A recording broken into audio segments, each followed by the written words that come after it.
조선 중종시대 한 고을에는 박만수라는 젊은 선비가 있었습니다. 이 박만수 선비는 25살의 나이로 학문이 뛰어나고 책 읽기를 무척 좋아했습니다.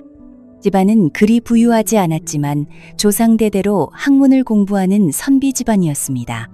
박만수 선비의 아버지는 일찍 돌아가셨고 어머니와 함께 살고 있었습니다. 평소에는 방 안에서 열심히 책을 읽으며 과거 시험을 준비하는 것 외에는 특별한 취미가 없었습니다. 하지만 오직 한 가지 산과 물이 아름다운 곳을 구경하는 것만큼은 무척 즐겼습니다. 어려서부터 자연을 사랑했던 박만수 선비는 공부에 지칠 때마다 집 근처의 산을 오르며 마음을 달랬습니다. 안양 주변에 있는 유명한 산들, 관악산이며 청계산이며 하는 곳들은 이미 모두 다녀볼 정도였습니다. 그런 박만수 선비가 새로운 산을 찾아 나서게 된 것은 봄이 한창이던 어느 날이었습니다. 그날 아침 동네 약방을 하는 김노인이 박만수 선비의 집에 들렀습니다. 김노인은 약초를 구하러 여러 산을 다니는 분이라 산에 대한 이야기를 많이 알고 있었습니다. 만수, 너 산 구경 다니기를 좋아한다고 들었는데 정말 볼만한 곳을 하나 알려줄까? 어디입니까, 김할아버지? 여기서 서남 쪽으로 50리쯤 가면 큰바위산이라는 산이 있다. 그 산의 풍경이란 말로 다 할 수 없을 정도로 아름답다더구나. 마치 신선이 사는 천당 같다고 하니 한번 가볼 만하지 않겠나? 박만수 선비의 눈이 반짝 빛났습니다. 새로운 산에 대한 호기심이 크게 자극되었던 것입니다.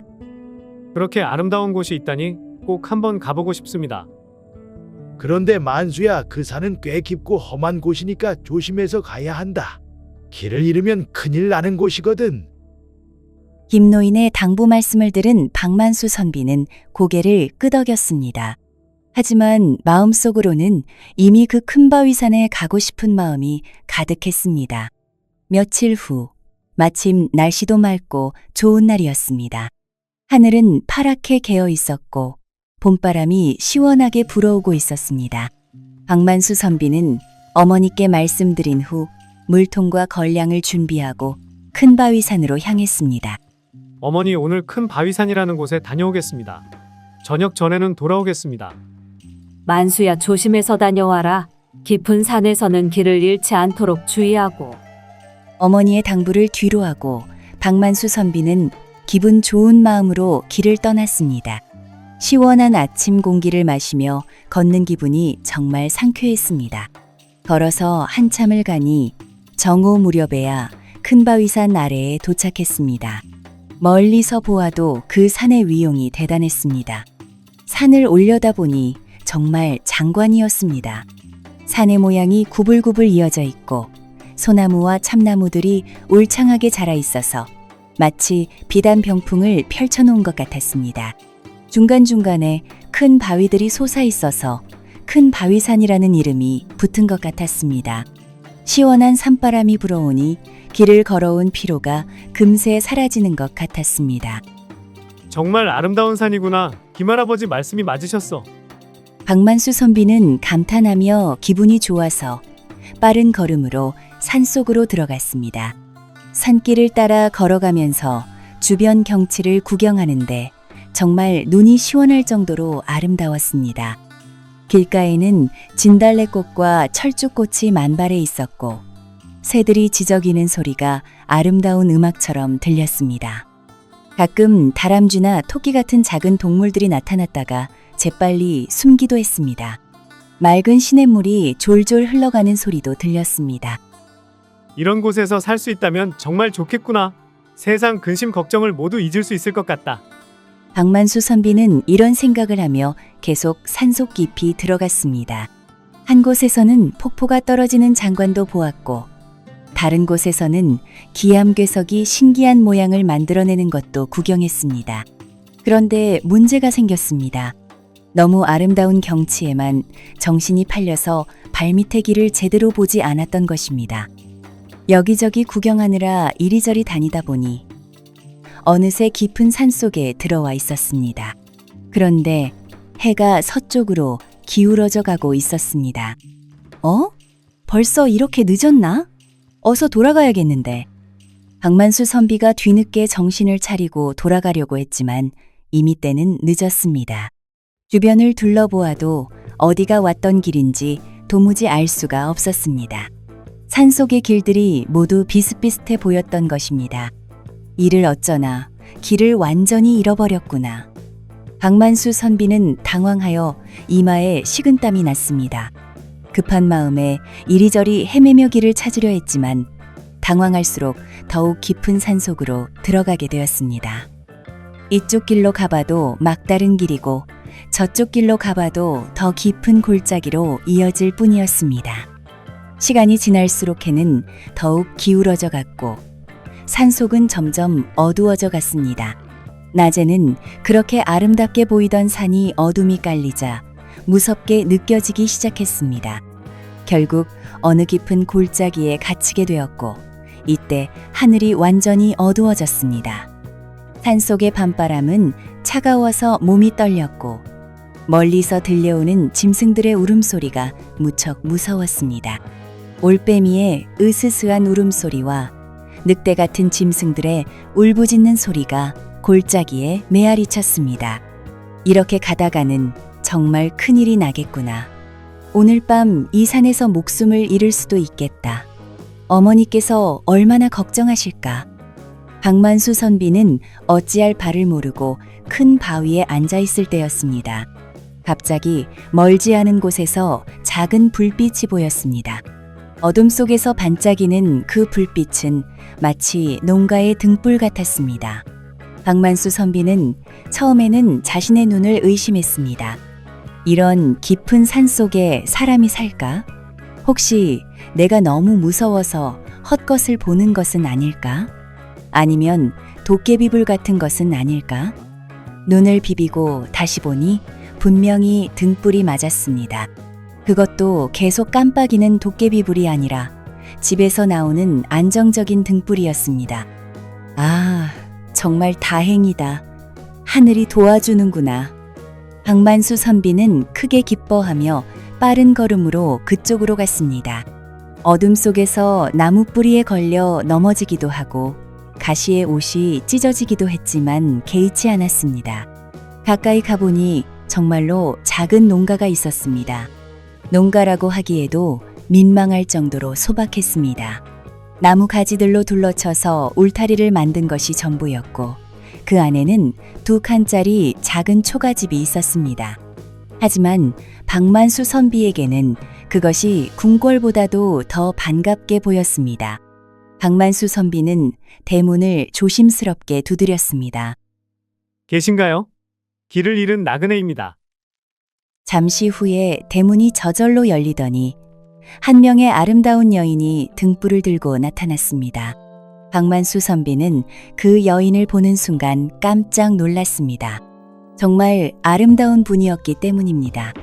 그 여인의 얼굴은 보름달처럼 둥글고 하얗고 눈썹은 봄날의 버드립처럼 가늘고 아름다웠습니다.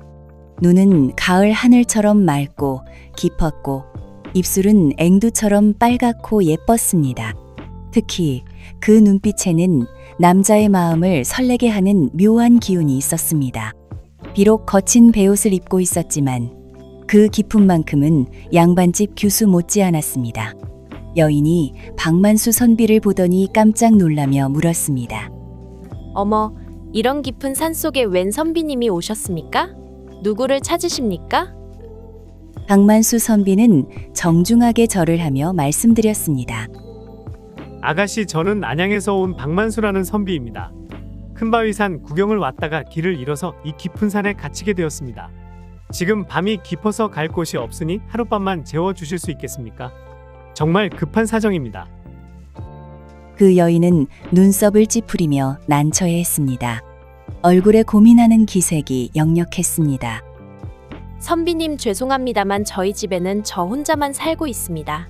모르는 남자분을 들여보내는 것은 좀 곤란할 것 같습니다. 다른 곳으로 가보시지요. 이렇게 말하며 그 여인이 문을 닫으려고 하자 박만수 선비는 급해져서 손으로 문을 막았습니다. 아가씨 제발 좀 도와주십시오. 이런 깊은 산 속에 어디 다른 집이 있겠습니까? 이 근처를 다 헤매봤지만 아가씨 댁 말고는 아무것도 없었습니다. 아가씨께서 도와주지 않으시면 저는 정말 위험합니다. 밤새 산속에 있다가는 얼어 죽거나 짐승에게 해를 당할 수도 있습니다. 하룻밤만 딱 하룻밤만 재워주시면 평생 은혜를 잊지 않겠습니다. 아니면 마당 한 구석에라도 자리를 내어주시면 됩니다. 박만수 선비의 간절한 부탁을 듣고 보니 그 여인의 마음도 좀 누그러지는 것 같았습니다. 박만수 선비의 얼굴을 자세히 보니 선량해 보였고 목소리도 진실되어 보였습니다. 그러시다면 좋습니다. 하지만 한 가지 조건이 있습니다. 절대로 함부로 행동하시면 안 됩니다. 물론입니다. 그런 걱정은 하지 마십시오.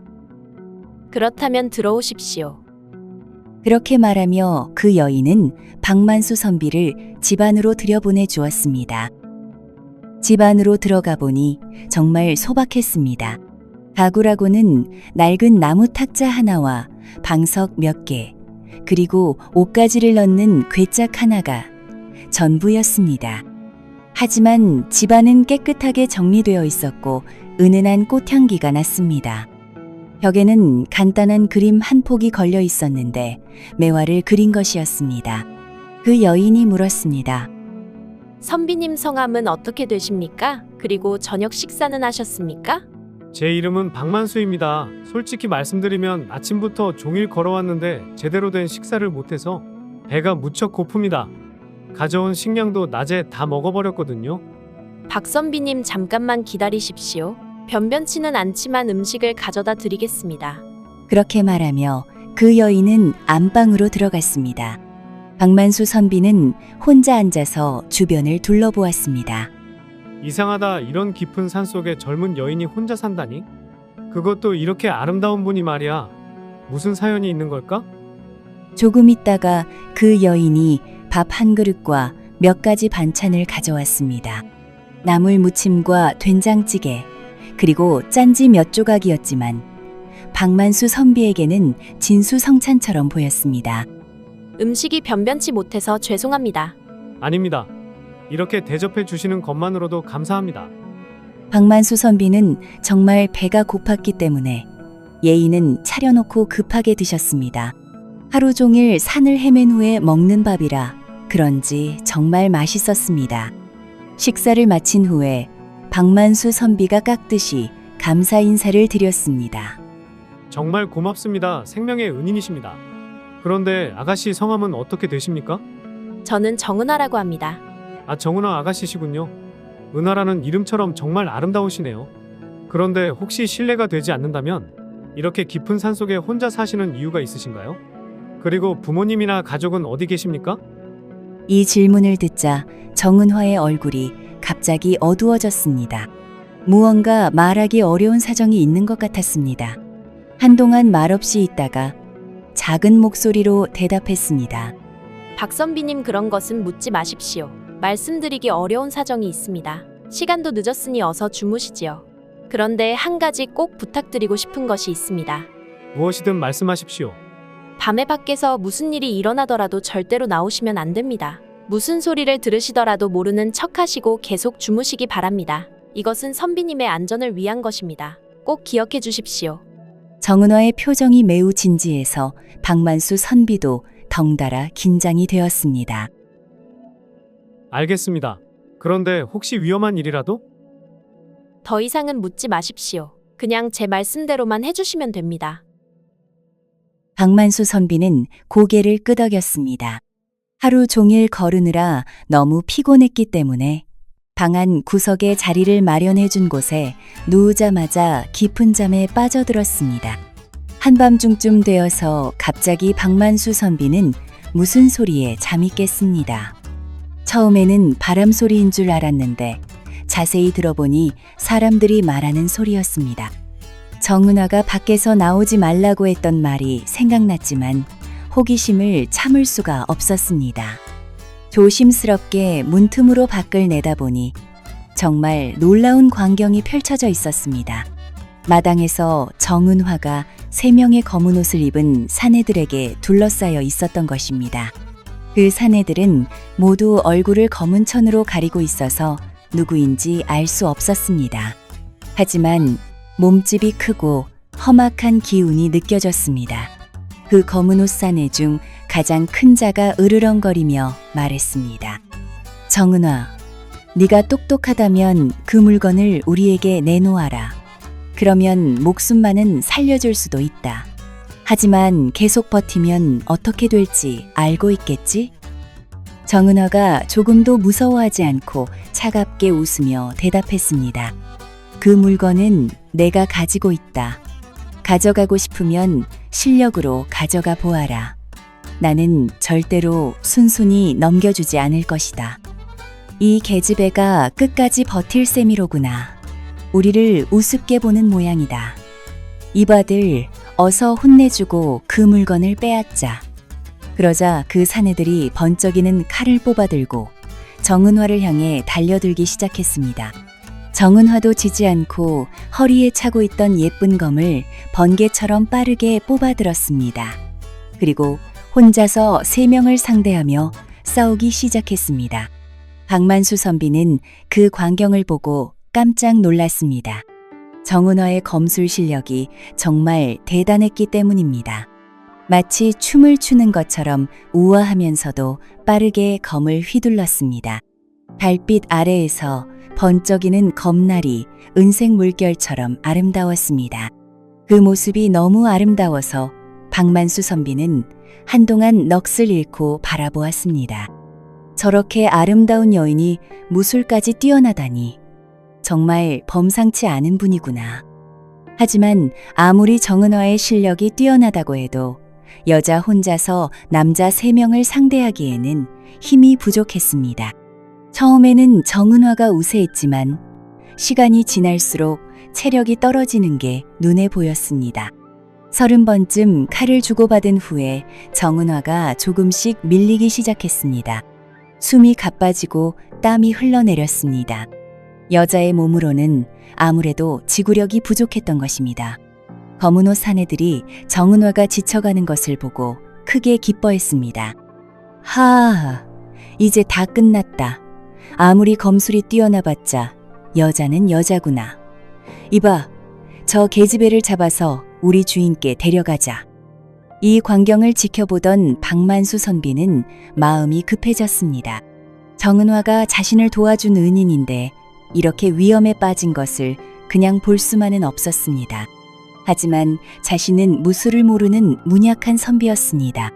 어떻게 도와드려야 할까 고민하다가 마당에 떨어져 있는 돌멩이들을 보았습니다. 그래, 저것을 사용하자. 할아버지께서 가르쳐 주신 투석수를 써보자.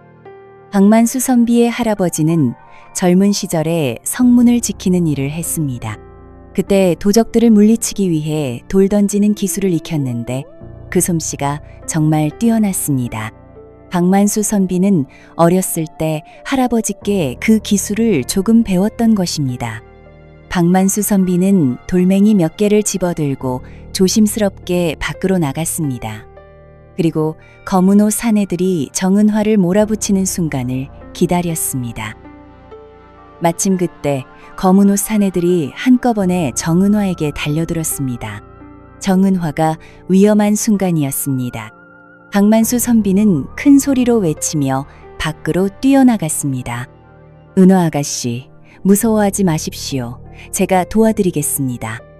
검은 옷 사내들은 집안에 또 다른 사람이 숨어 있었다는 것을 전혀 몰랐기 때문에 깜짝 놀랐습니다.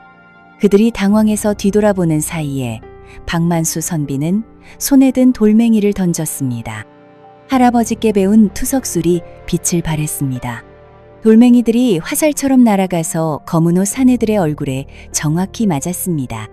특히 얼굴을 가린 천을 뚫고 코와 입에 맞아서 피가 흘러나오며 그들이 아파서 소리를 지르기 시작했습니다. 아야, 아야, 이게 뭐야? 어디서 돌이 날아오는 거야? 형제들, 여기에 고수가 숨어 있었습니다. 이 선비가 보통 사람이 아닙니다. 돌 던지기로 이렇게 정확하게 맞출 수 있다니 분명히 무림의 고수야. 빨리 도망가자. 검은 옷 사내들은 코와 입에서 피를 흘리며 비틀거렸습니다. 박만수 선비의 투석술이 예상보다 훨씬 위력적이었던 것입니다. 그들은 더 이상 싸울 생각도 하지 못하고 서둘러서 도망갔습니다. 형제들, 오늘은 운이 나쁘다. 다음에 다시 와서 복수하자. 그렇게 외치며 검은 옷 사내들은 어둠 속으로 사라져버렸습니다. 검은 옷 사내들이 멀리 사라진 후에 정은화가 박만수 선비께 다가와서 깊이 절을 했습니다. 박 선비님, 정말 감사합니다. 선비님께서 도와주지 않았다면 저는 큰일 날 뻔했습니다. 목숨을 구해주신 은혜를 어떻게 갚아야 할지 모르겠습니다. 정은화의 눈에는 감사의 눈물이 글썽거렸습니다. 그 모습이 더욱 아름다워 보여서 박만수 선비의 마음이 두근거렸습니다. 박만수 선비는 정은화의 칭찬에 얼굴이 빨개졌습니다. 그리고 궁금한 것을 물어보았습니다. 그런데 은화 아가씨, 그 사람들은 누구입니까? 왜 아가씨를 괴롭히는 겁니까? 그리고 그들이 말한 그 물건이라는 것은 무엇입니까? 정은화의 얼굴이 다시 어두워졌습니다. 한동안 말없이 있다가 조심스럽게 대답했습니다. 박 선비님, 그것은 정말 말씀드릴 수 없습니다. 선비님께서 너무 많이 아시게 되면 오히려 위험해질 수 있습니다. 하지만 혹시 제가 도울 수 있는 일이 있다면 언제든지 말씀해 주십시오. 하지만 박 선비님, 이제 이곳이 그들에게 발각되었습니다. 더 이상 여기에 있으면 안 됩니다. 어서 이곳을 떠나야 합니다. 그렇게 말하며 정은화는 집안에서 간단한 짐을 챙겨 나왔습니다. 그리고 박만수 선비와 함께 밤의 어둠을 틈타서 급히 그 집을 떠났습니다. 두 사람은 산길을 따라 조심스럽게 산 아래쪽으로 내려갔습니다. 흠바위산 아래 큰 길가에 도착했을 때 정은화가 박만수에게 작별 인사를 했습니다. 박 선비님, 여기서 헤어집시다. 정말 고마우셨습니다. 언젠가 다시 만날 날이 있기를 바랍니다. 그런데 혹시 어디로 가시는지, 그리고 언제 다시 만날 수 있는지. 죄송합니다. 그것도 말씀드릴 수 없습니다. 하지만 인연이 있다면 분명히 다시 만나게 될 것입니다.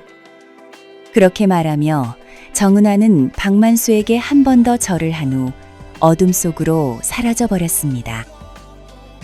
그 후 박만수 선비는 집으로 돌아가 다시 공부에 전념했습니다. 반년 후 과거 시험에서 진사에 급제하여 한성으로 올라가 한림원에서 편수관이라는 관직을 맡게 되었습니다. 1년이 넘게 지난 어느 날 박만수 선비가 한림원에서 일을 마치고 집으로 돌아가는 길에 한 명의 교위가 가로막았습니다. 혹시 박만수 박 선비님이십니까? 네, 맞습니다. 저를 찾으시는 이유가 있습니까? 저는 병조판서 유대감 어른의 부관입니다. 유대감께서 선비님을 만나고 싶어 하십니다. 박만수 선비는 깜짝 놀랐습니다. 병조판서는 나라의 군사를 담당하는 높은 벼슬아치였는데 자신 같은 말단 관리를 왜 찾는지 전혀 알 수 없었습니다. 교위를 따라 유대감의 저택으로 갔습니다. 객실로 들어가 보니 위풍당당한 중년 남자가 앉아 있었습니다. 그분이 바로 병조판서 유대감이었습니다. 박 선비님, 선비님을 만나고 싶어 하는 분이 계십니다. 잠시만 기다려 주십시오. 잠시 후에 하인이 화려한 옷을 입은 아름다운 아가씨를 모시고 들어왔습니다. 박만수 선비는 그 아가씨를 보는 순간 깜짝 놀랐습니다. 정말 아름다운 분이었는데 어디선가 본 것 같은 느낌이 들었기 때문입니다. 그 아가씨가 미소를 지으며 말했습니다. 박 선비님, 오랜만입니다. 안녕하셨습니까? 죄송합니다만 어디서 뵌 적이 있는 것 같은데 정확히 기억이 나지 않습니다. 그 아가씨가 웃으며 대답했습니다. 박 선비는 정말 건망증이 심하시네요. 2년 전에 큰바위산에서 있었던 일을 벌써 잊으셨나요? 아, 혹시 은화 아가씨이십니까? 맞습니다. 저는 정은화입니다. 박만수 선비는 정말 놀랐습니다. 2년 전에 만났던 정은화와 지금의 정은화가 너무 달랐기 때문입니다. 유대감님은 제 아버지입니다. 박만수 선비는 더욱 놀랐습니다. 병조 판서의 딸이라니 상상도 못했던 일이었습니다. 정은화가 2년 전에 있었던 일의 진실을 이야기하기 시작했습니다. 2년 전 아버지께서는 변방 군사들을 위해 겨울옷을 마련하려 했습니다. 그 일을 마찬봉이라는 관리에게 맡겼는데 그가 나쁜 사람이었습니다. 겨울 옷을 사는데 쓸 돈을 자기가 훔쳐버리고 대신 품질이 형편없는 가짜 속옷을 만들어서 넘겨주려고 했던 것입니다. 아버지께서 이 사실을 알고 마찬봉을 엄벌에 처하려 했지만 마찬봉의 삼촌이 조정에서 높은 자리에 있는 간신이었습니다. 그 간신은 조카를 구하기 위해 도리어 아버지를 모함했습니다. 아버지께서 나라를 배반할 계획을 세우고 있다는 거짓 증거를 만들어서 임금님께 고발한 것입니다. 결국 아버지께서는 관직에서 쫓겨나고 집에서 조사를 받게 되었습니다. 아버지께서는 마찬봉이 돈을 훔친 진짜 증거들을 저에게 맡기며 안전한 곳으로 피하라고 했습니다. 저는 그 중요한 증거들을 가지고 큰 바위산으로 숨어 들어갔습니다. 그날 밤에 박 선비님께서 보신 검은 옷을 입은 사람들이 바로 그 간신이 보낸 자들이었습니다. 그들은 증거를 빼앗아서 없애버리려고 했던 것입니다. 박 선비님께서 저를 도와주신 덕분에 저는 그들에게서 벗어날 수 있었습니다. 그 후에 암행어사 이대감님을 만나게 되어 모든 사정을 말씀드리고 증거들을 보여드렸습니다. 이대감님께서는 즉시 한성으로 돌아가서 임금님께 진실을 아뢰었습니다. 임금님께서는 진짜 증거들을 보시고 그제야 아버지가 억울하게 누명을 쓴 것을 아셨습니다. 결국 마찬봉과 그의 삼촌인 간신은 모두 잡혀서 벌을 받았고 아버지께서는 무죄로 판명되어 다시 관직을 되찾았습니다. 이 모든 것이 박 선비님께서 저를 도와주셨기 때문에 가능했던 일입니다. 유대감이 박만수 선비께 정중하게 절을 했습니다. 박 선비님, 제 딸과 저를 구해주신 은혜를 어떻게 갚아야 할지 모르겠습니다. 정말 감사합니다.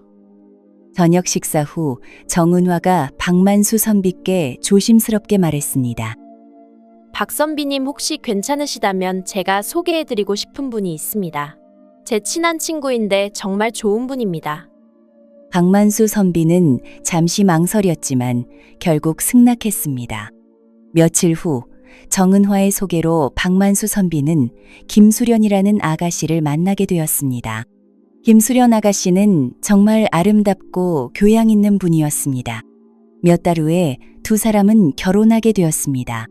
결혼식에는 유대감과 정은화도 참석했습니다. 박만수 선비와 김수련 아가씨는 결혼 후에 정말 행복하게 살았습니다. 얼마 후에는 아들도 낳게 되어서 더욱 행복했습니다. 그 후 1년쯤 지났을 때 정은화도 좋은 분과 결혼하게 되었습니다. 박만수 선비 부부도 정은화의 결혼식에 참석해서 축하해 드렸습니다. 이렇게 해서 두 가족은 모두 행복한 결혼을 하게 되었고 서로 자주 왕래하며 좋은 관계를 유지했습니다. 박만수 선비는 때때로 2년 전 큰바위산에서 있었던 일을 떠올리며 감회에 적곤했습니다.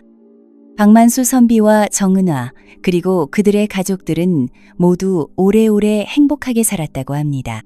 끝까지 시청해 주셔서 감사합니다. 좋아요와 댓글은 영상 제작에 큰 힘이 됩니다. 옛 이모 영상을 빠르게 만나보시려면 가운데 동그라미를 클릭하여 구독을 눌러주세요. 새로운 영상이 올라오면 알림이 옵니다. 다음 동영상과 추천 영상도 재미있으니 많은 시청 바랍니다. 감사합니다.